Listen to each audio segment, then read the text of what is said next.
All right, greetings YouTube, beautiful mind here, and we are continuing our exploration on chapter 4 of trigonometric functions with section 4.4, graphs of the other trigonometric functions.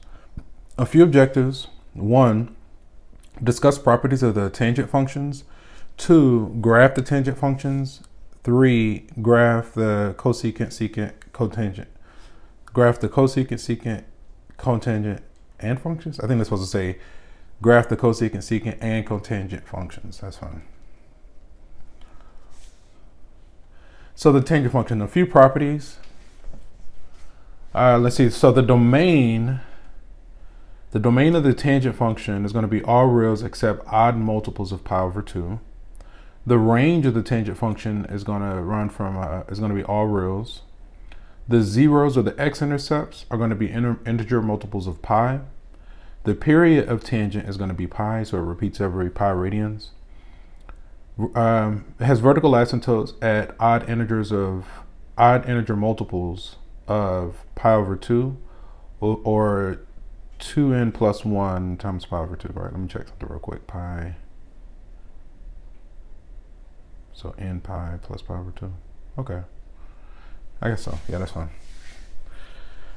And then the symmetric. The symmetry is an odd function.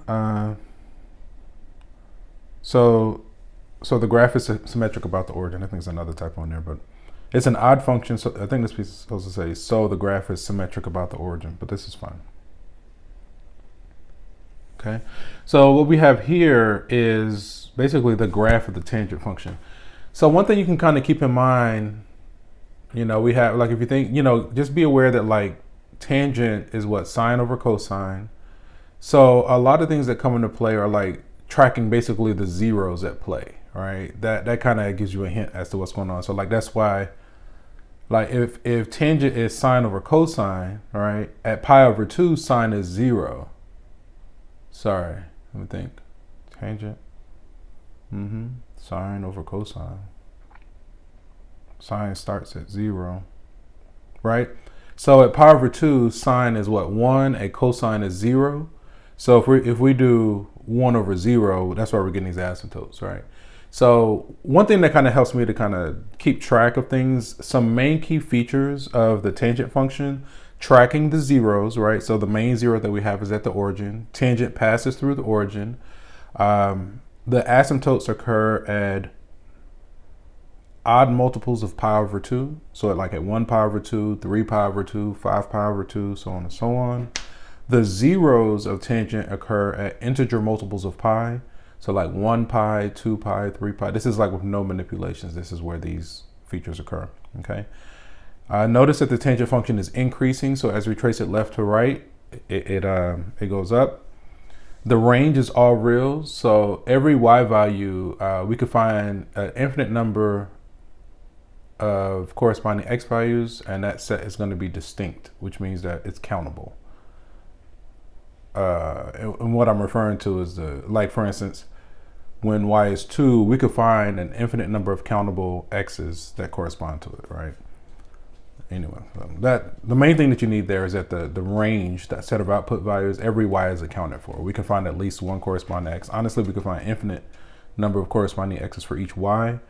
But then the domain is all reals except odd multiples of pi over 2, right? So every odd multiple of pi over 2 is an asymptote, so that's what we have to remove from the domain. So plotting y equals tan of x for common values of x and connecting the points with a smooth curve gives us this kind of image.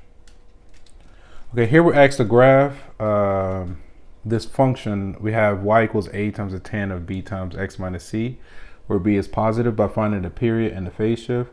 So we're asked to find the vertical stretch factor, which is going to be the absolute value of a, the period, and the phase shift. Okay, so let's kind of see this one. So the vertical stretch factor, so our absolute value of a is going to be 3 in this case, right? Okay, so the period, normally the period for like sine and cosine, because sine and cosine both repeat after 2 pi. Well, tangent repeats after pi, so the period of tangent is going to be what? Pi over b. And our b in this case looks like it's a 2.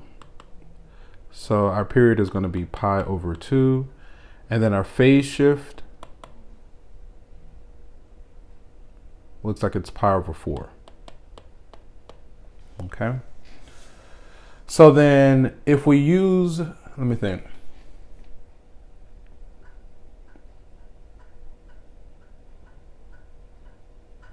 Okay. Okay. So I kind of want to like mimic the way we did the previous section, right? Like in the previous section, when we were graphing, we started with that phase shift C, and then we use those other key points. So if, say for instance, our phase shift was 0, then at the origin, right, tangent passes through the origin. So let me think for a second. I normally would do, I think it's like from negative pi over 2 to pi over 2. So we're going to shift to the right by pi over 4.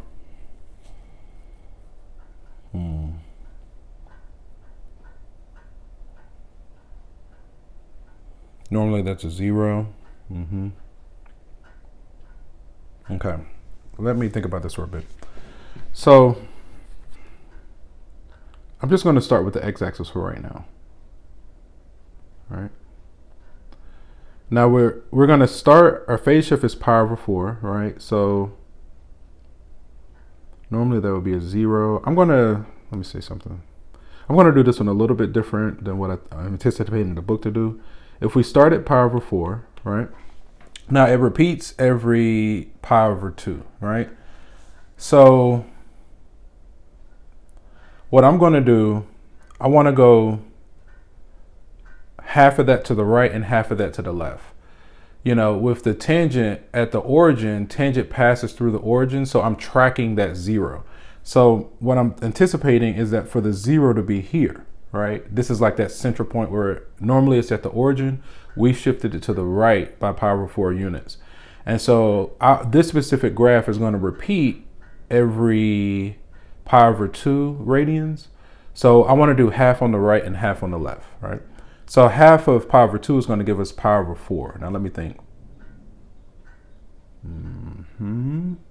Every pi. Okay. So if I go, let me think. So if I did something like this, right? So if I go pi over 4 to the right, we'll be at what? 2 pi over 4. And then to the left, that should be our 0, or the origin or whatever. Okay.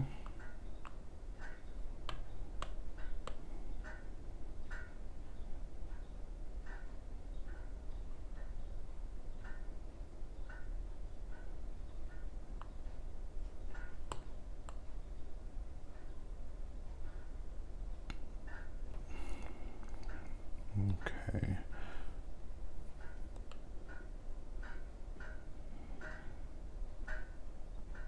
Okay. So with tangent, right, it repeats. So what I'm doing is I'm centering my starting position, and normally it's every pi it repeats. So in this instance, it's going to be pi over 2. So we broke that pi over 2 up into quarters, and I'm gonna identify the halfway mark for each of those as well. I mean, this is fine. I'm gonna leave it. I'll just highlight it, but I won't label it. Okay. So then when we do half the phase shift to the right and half to the left, those in this instance should both occur as asymptotes. All right. So tangent behaves a little bit different than sine and cosine in the sense that, I think that'll work. You know, with sine and cosine, we have those 5 key numbers. Man, come on. I don't know, it's gonna.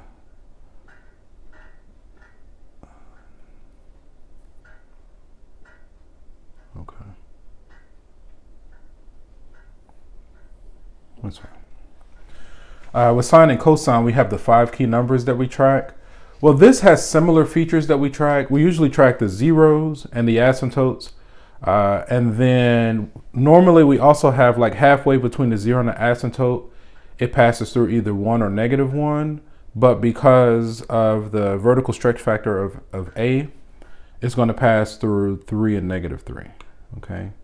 So I'll let this be 3 and this be -3. Okay. So I'm anticipating, like if we go halfway between right here, it should hit -3 and this one should be +3. Now we can check all these ordered pairs, right? So then if we connect this with a smooth curve, passing through that, and then passing through that. And this is just like one cycle. Okay. So with the asymptotes, basically you start close, pass through your key points, and then finish close. So then to check something like this, now we can plug in those different values of X, verify that we have the correct corresponding values of Y. What I think I would like to do is look at the graph. Okay, let's go here. Okay, now our claim is, let me reload this. Come on. Okay. All right, so first I want to plot the points that we have. So if that's pi over 4, which is the same as what? 2 pi over 8. 1 pi, 2 pi, 3 pi, 4 pi over 8, okay? So I'm gonna go to stat and edit. My X values, it looks like we have is what? 1 pi over 8. Then we have 2 pi over 8. Then we have 3 pi over 8.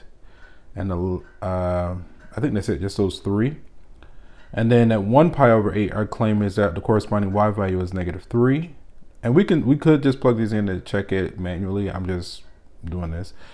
At pi over 4, our claim is that the corresponding Y value is 0. And then let me see, that's 2 pi. And then at 3 pi over 8, we're claiming that the corresponding Y is 3, okay? I'm gonna go to stat plot and turn on those points, go to my Y equals, and at my Y equals, I wanna put in the original. I think we're in radians already.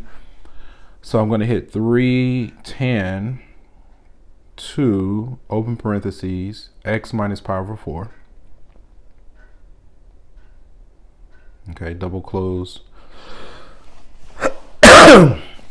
Now to match the window, now if we leave the line solid, because there are asymptotes, it's going to behave a little weird. So I'm going to change the line from a solid line. I'm over here in this left hand part. I'm going to keep clicking until I see dash lines, okay? And then last thing we need is a proper window. The X minimum, if each of those tick marks are pi over 8, I'll go a minimum of negative pi over 8. Max, let me see, if that's 4 pi, let's go 5 pi over 8. So hopefully you can see why I haven't been simplifying or reducing those fractions on the x-axis, because there's a feature where it makes it easier to track them, to keep up with them. But if I always wrote them in simplified forms, sometimes we'll have pi over 4, sometimes we'll have pi over 8, sometimes we'll have pi over 2, and then it gets really disorienting. But when you get like the least common denominator and just leave it in unsimplified form, you'll notice that like there's an aspect of the numerator that's easier to track and keep up with, right? Okay, and then each tick mark is pi over 8. Okay, the Y minimum, I think I want to go down to, let's go down to like -9. -10 is fine, honestly. And then we should see our points, and I'm just trying to get it to look a certain way, okay? So now when we hit our graph, it's not going to show the asymptotes, but we should get, remember we put it in the discrete form or the dotted line form. If we kept it solid, those asymptotes will behave kind of weird, right? So let's hit graph.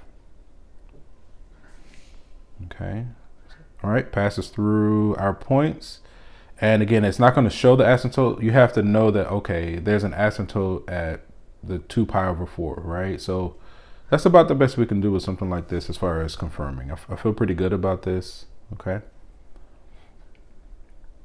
And now, again, I don't think I've officially showcased my other technique where I do my ordered pairs for the original and then I track the manipulations, but I decided to do a way I think that the book was doing it. I felt like it was a lot cleaner than my other technique. So that's, that's from the last video.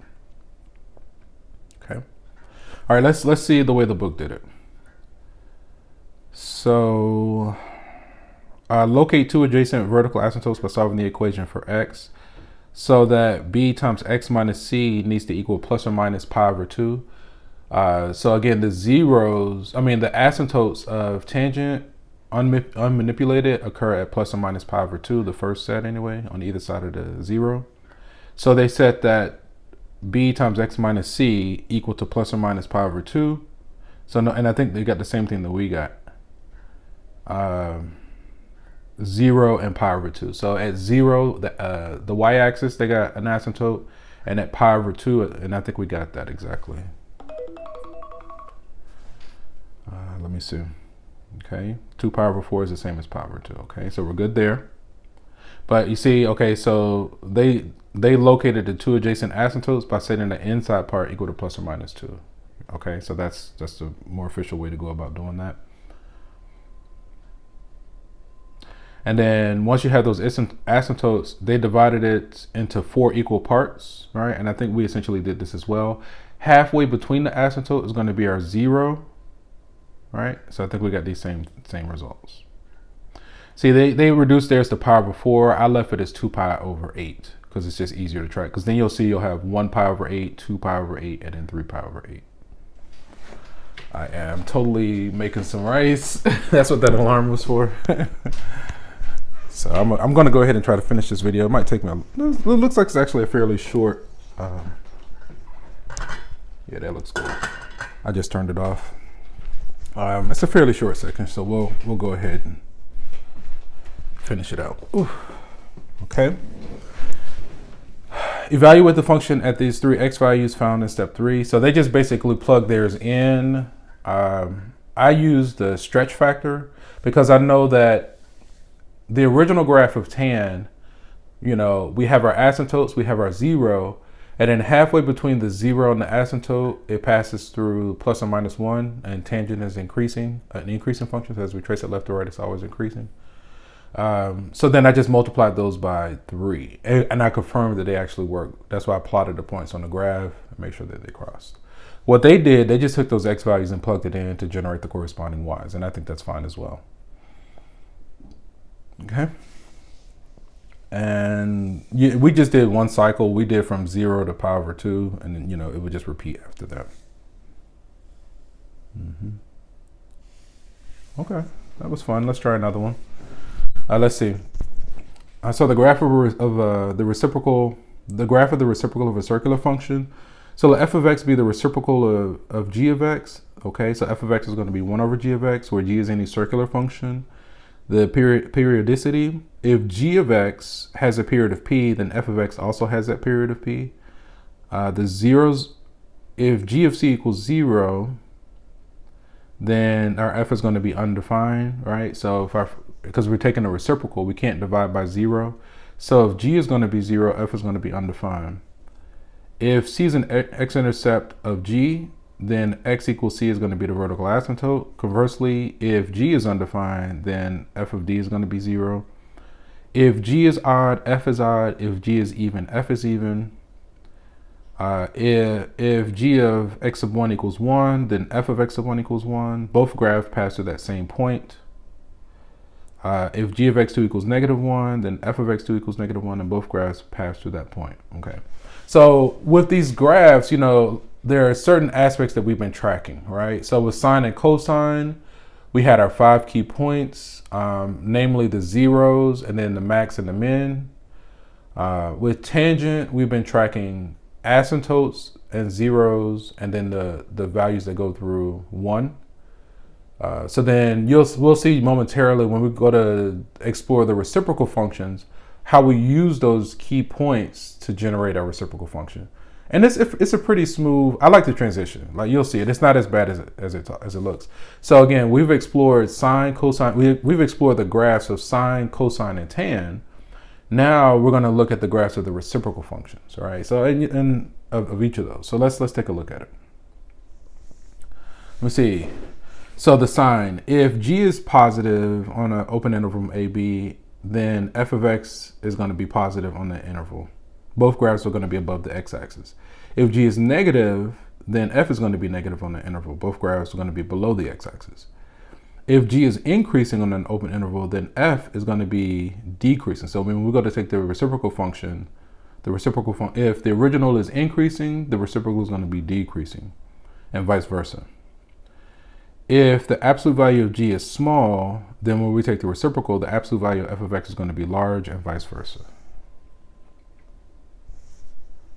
Okay, so now, for instance, this is going to, what you see here in red is the graph of the cosecant function, which is the reciprocal of sine, right? So in blue, you see sine. Sine passes through the origin. After pi over 2 radians, it goes up to 1. Another pi over 2, it goes back to 0. Another pi over 2, it drops to -1. And then an additional pi over 2, and it returns back to 0. So then when we go to take the reciprocal, any of those zeros for sine become vertical asymptotes. And then you see between the vertical asymptotes, we have that u portion that passes through either the peak or the minimum of our original trig function. And that's it. So really, when we go to graph the reciprocal function, oftentimes you just graph the original function, and then, you know, wherever there's a 0, you put an asymptote. And between the asymptotes, you do a U-shaped curve that passes through either the peak or the minimum, right? So that's cosecant with sine. Here, secant with cosine, that's a similar thing. And then now tangent, there it shifts a little bit. With tangent, those asymptotes become zeros. The zeros become asymptotes. And it still passes through, it goes from increasing to decreasing, and it kind of shifts. It's a little bit more, but it's essentially a similar concept. So if you think of the graph of tan, with the graph of tan, wherever there was an asymptote, it now in cotangent becomes a 0. And the zeros of tan become asymptotes. And then instead of an increasing function, we now are going to be exploring a decreasing function, right? And that's the gist of cotangent, the graph of cotangent. So I think that's interesting. It's not as bad as it seems. It might look intimidating, but once you kind of work a few examples, you'll quickly see that it's not as intimidating as it seems. Okay. All right. So here we're asked to graph y equals -4 cotan over the closed interval from -pi to 2pi. That's fine. Okay. So now let's start off. Let's try to mimic what we did before. Let me see our absolute value of A, our amplitude, looks like it's going to be a 4, right? I'll just write it as absolute value of A equals 4. So that's our vertical shift. And initially what I'm going to do, I'm going to graph tan, the tan version of this. I'm just going to ignore the cotan, graph it like tan, and then do the reciprocal adjustments, right? Our phase shift, so the period is going to be what? Instead of 2 pi over b, it's pi over b. In this instance, that is going to be, our b looks like it's 1. So our period here should be pi. And then our phase shift, it looks like it's pi over 2. Okay. Let me think. Okay.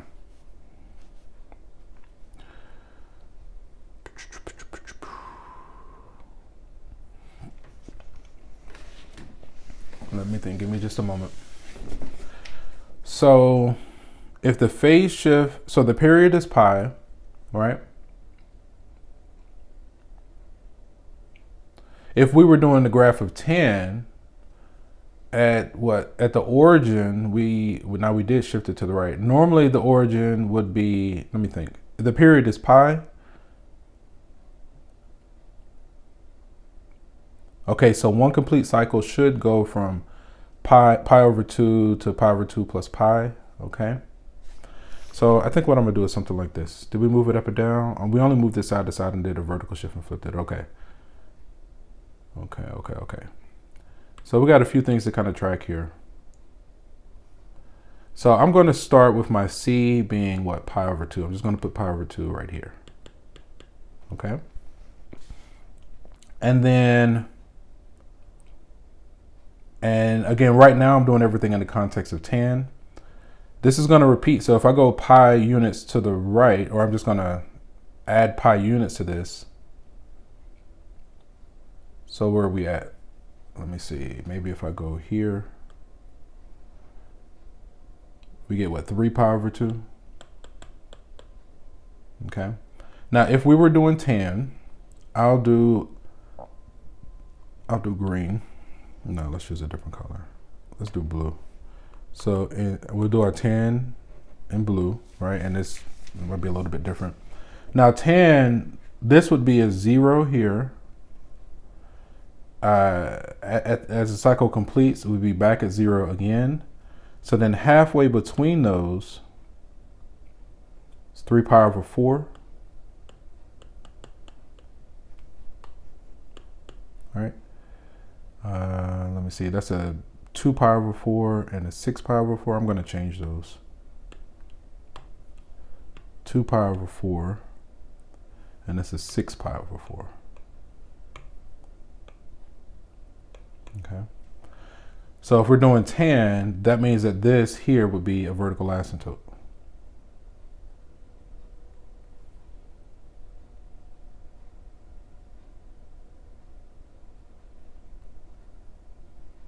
For tan. Okay, so that would be like one complete cycle. What is that, a pi over 4? So every pi over 4, so let me think.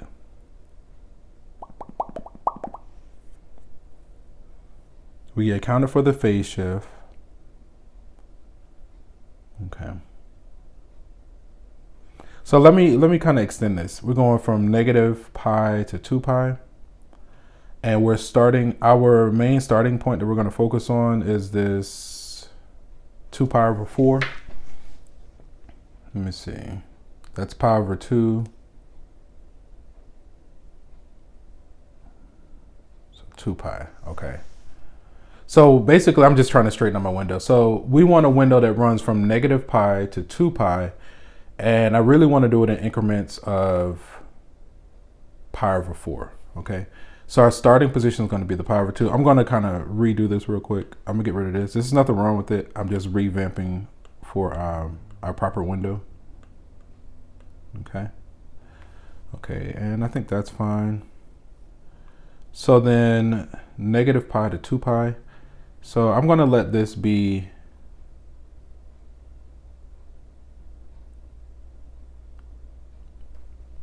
let that be like that. Now we want to run to 2 pi, so say, and I think I need about 3 tick marks. So then say that this here is our 2 pi, this is our pi, and then one in this direction right here is going to be our negative pi, right? Now if we want to go by pi over 4, so we need to break each of these up into 4 spaces. So kind of like this, right? 1 pi, 2 pi, 3 pi over 4, 4 pi over 4. So then do the same thing here and same thing here, right? This will hit all the tick marks that we need. Each tick mark is pi over 4. So I'm just going to label like every other one. So the second one's going to be what? 2 pi over 4, 3. This one's going to be 4 pi over 4. This one's going to be, and let me highlight it like this, like that. That. This is going to be 6 pi over 4, because I'm just doing that because it's a little bit jumbled. And then this one's going to be 8 pi over 4, but each tick mark is pi over 4. And I'm just doing that because I think that's the units that we need to capture everything that we're looking for. Something similar here, right? This is going to be a negative 2 pi, negative 2 pi over 4. And then this is a negative 4 pi over 4. Okay. All right. Okay, so now again, if we're thinking in terms of tan, so I think what I'm gonna do is first identify my zeros and my asymptotes. So for tan, our phase shift is at pi over 2. So that's gonna be here. This would be a 0. And then the period is pi. So if we add 4 plus 2 is what, a 6 pi over 4. So here we should have another 0. Okay. I think another period is going to go out of our range. Now, if we go to the left by pi units, 2 minus 4 is a negative 2 pi. So then it should be a 0. And let me try to center this a little bit. But there should be, this is in terms of tan, right? And then halfway between each of those zeros should be an asymptote. So then for our graph, for cotan, those zeros become asymptotes. And then halfway between the asymptotes are zeros, right? So again, the blue dots that we see are the zeros of tan. When we go to take the reciprocal, they should now become the asymptotes of cotan. So I'm gonna go ahead and identify my asymptotes.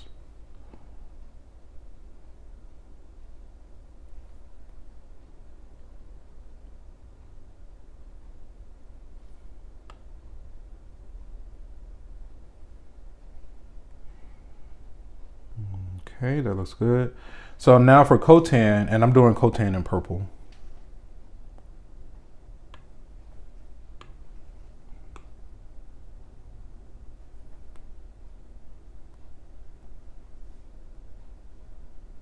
Come on.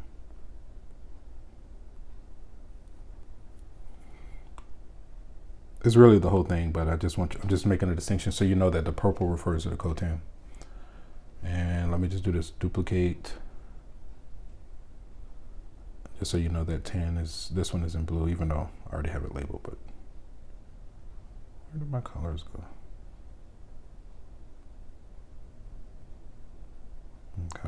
Okay. So now, again, what we're doing, we identify the zeros of tan, then I'm just gonna go ahead and convert the zeros of tan into asymptotes. When we take the reciprocal, they become asymptotes of cotan. So then I'll duplicate this. Did I already duplicate that? Nope, undo. All right, and duplicate. Okay. So again, these asymptotes are generated based on the zeros of tan. So then halfway between the asymptotes should be the zeros of cotan. Okay. So this should be a 0 here. There should be a 0 here.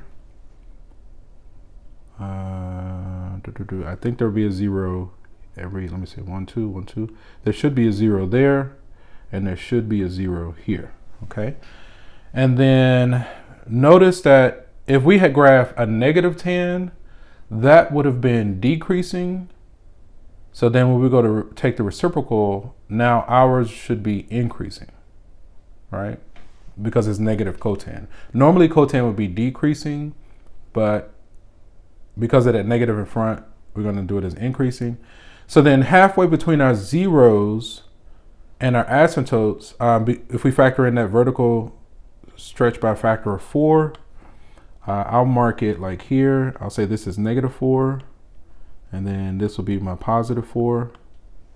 Okay. We said normally it's decreasing, so it should be increasing here. So then halfway right here, it should hit that 4 there, hit the 4 there, right? Right here, it should hit the 4, and here it should hit the 4, and then here it should hit the 4 there, okay? So then the way we do this, you know, we start close to an asymptote, and then, we're doing cotan, okay?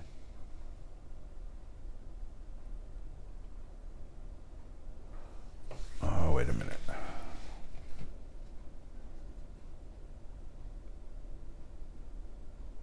Yeah, I think we're good. Yeah, we're good. Okay. Normally cotan, so it should be increasing, right? Okay, so we start closer to the asymptote and then pass through our key points that we have. Start close, pass through. It's just ending there because we're at the end of our interval there. Again, we're going to start close and then pass through our key points. And then let me try that again. Start close, pass through our key points, and then finish close. I'm struggling here. Start close, pass, and then finish. All right. Start close. Oh, I think we're missing one right here. Halfway between, we should hit the 4. Okay. Start close, pass through, and we're ending there because the cycle is over. Okay. Okay. So now to check this, I mean, that's a lot of points. I think I'm just gonna, well, yeah, let's use the text. Let's use our calculator. All right. Okay. So I kind of want to start with the points. I want to plot the points that we created. So I'm going to go to stat. Can I clear? It'd be nice if I could just clear. Let me just, I'm going to reset everything. Okay. So now I'm going to go to stat and edit. And I'm just going to plot these points. So like 3, 6, and 4. It's a total of 10 points. The far left, there's going to be a little bit more time. So I'm just going to use my prepared notes, right? Because I forgot I got this food that's waiting for me. I think this is good though. We got an image like this. Let's compare it to the prepared notes. Looks pretty good. Did we get that last one? I think so.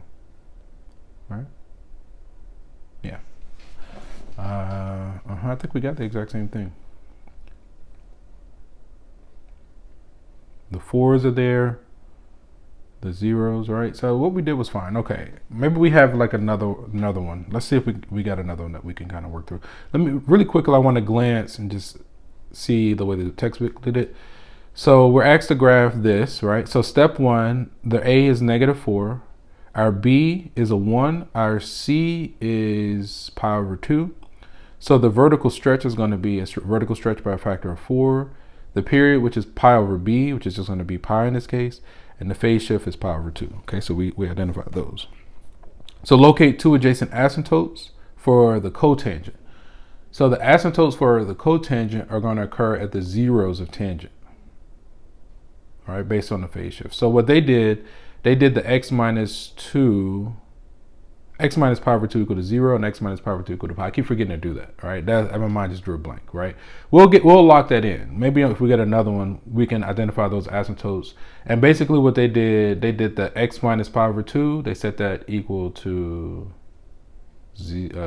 where the asymptotes should occur, okay? Then they broke it into 4 equal parts. Halfway between the asymptotes should be a 0. And then halfway between the 0 and the asymptotes, it should hit either A or negative A. And I get something like this. Okay. All right, let's try another one. So when a plane travels at supersonic and hypersonic speed, small disturbances in the atmosphere are transmitted downstream within a cone. The cone, can I get rid of this? Let me see. How could I get rid of that? That's kind of irritating. There we go.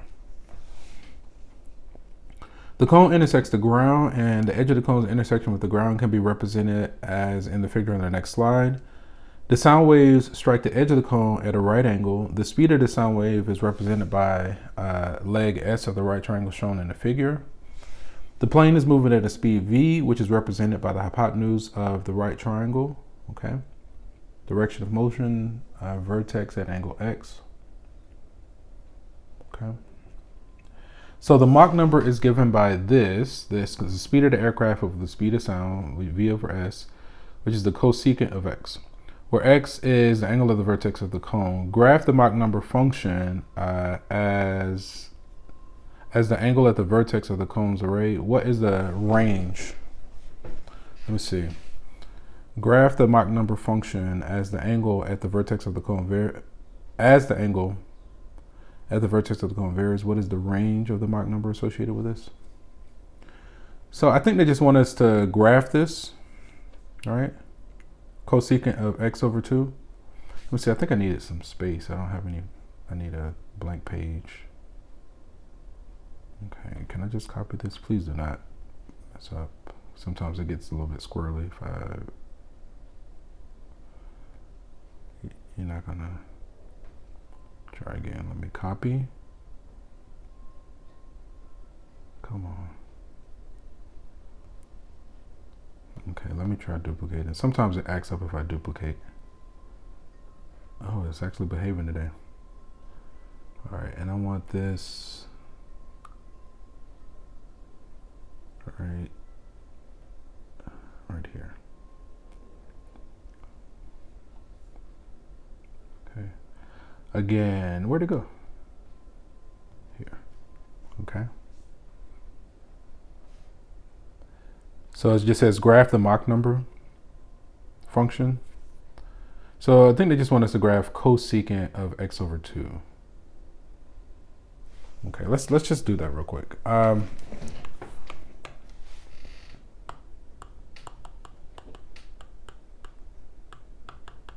Okay, so now if we're going to graph x over 2, or cosecant of x over 2, let me see, our vertical stretch, our absolute value of a, so is a 1. I'll just put the absolute value of a equals 1 here. The period, okay, so the period, now cosecant is the reciprocal of sine, so the period of sine is what, 2 pi over b. Our b in this case, it looks like it's a 1, so the period is just 2 pi. And then our phase shift, there's no phase shift. So you can say C is 0. Oh, wait a minute. The B actually looks like it's what, a half? So let me change this. So it's 2 pi over a half, which becomes what, 4 pi. Okay. So what we could do is graph this in terms of sine with these elements, but then apply the reciprocal property. Okay, and I think that's the simplest way to go about it. So I'm just going to move this down and create some space. Okay. So now suppose we had sine of x over 2 that we wanted to graph. Okay. We didn't move it side to side. We didn't move it up and down. We did a horizontal stretch. That's the only manipulation. Okay. So my positive x is in this direction. Okay. Positive y is in this direction. I just want to center this real quick. Come on.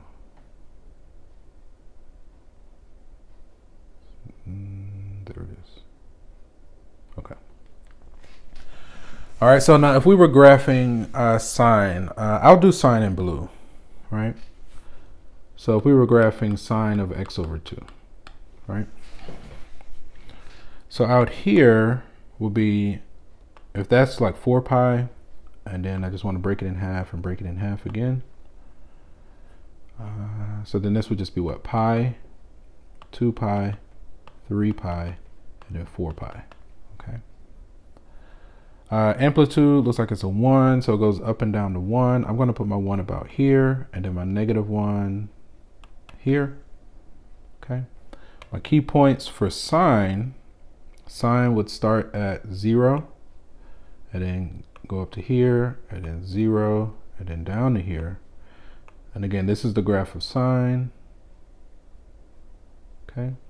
So then when we go to generate the reciprocal, I'll do the reciprocal in purple.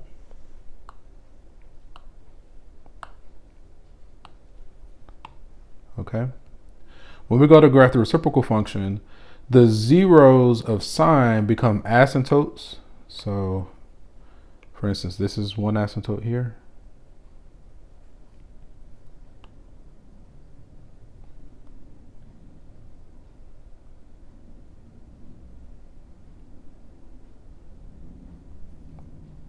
There's going to be another one here. And, oh, another one here. Let me check something.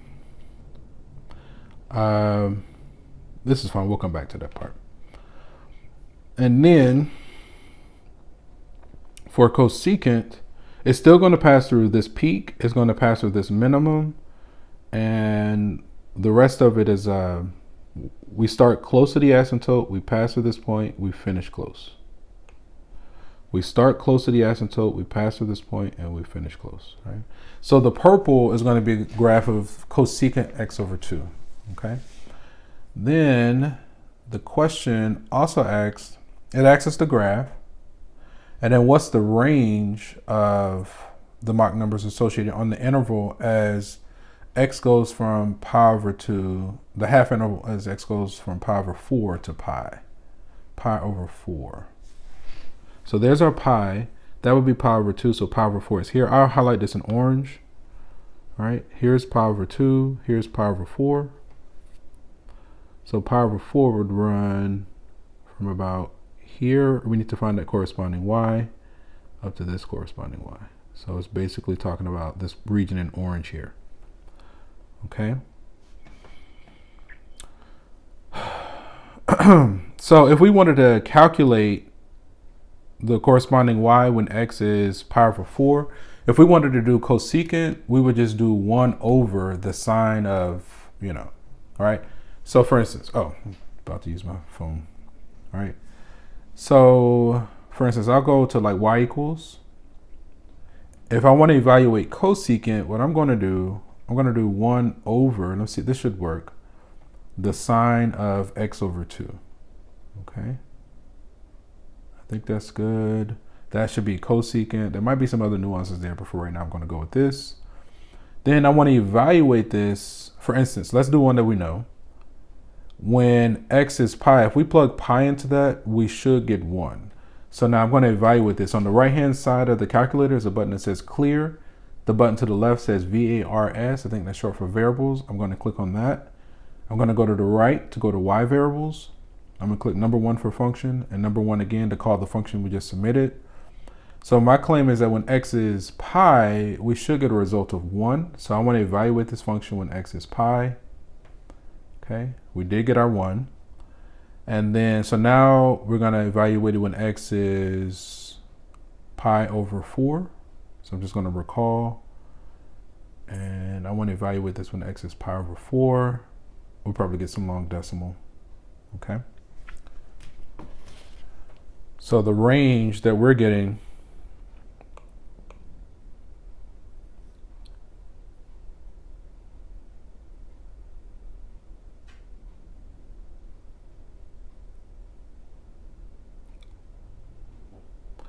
let me see, it was closed to open. So that should get, it's going from 1 to 2.61 approximately. The 1 should get open and this should be closed. Let me see if there are any other questions. All right, so this is the range that we're getting. And all we did was plug in those endpoints and just tried to match them up. Okay, let's see, how do we do? Okay. So because cosecant is 1 over sine of x over 2, first graph sine of x over 2, then use the reciprocal connection, right? So we see it in red, they highlighted the same region, 2.6. Yeah, we got 2.61, that's fine. Yeah, we got the same thing. So then for pi over 4, we get approximately 2.6. For pi, we get a 1. So the range of the Mach numbers associated with this interval is going to be 1 to 2.6. Notice the 1 has an open parentheses and the 2.6 has a closed parentheses, has a square bracket, and we got the same thing, right? A little bit dicey, but we got it. We got it, okay? All right, gentlemen, I'm going to go. Hopefully my food is still warm. I got to do some other parts for it, but yeah. So, hopefully there was something there that resonated, you're able to get something that you needed to keep moving forward. All right. And so with that, we're going to go ahead and end the session here. And from one beautiful mind to another, take care and peace.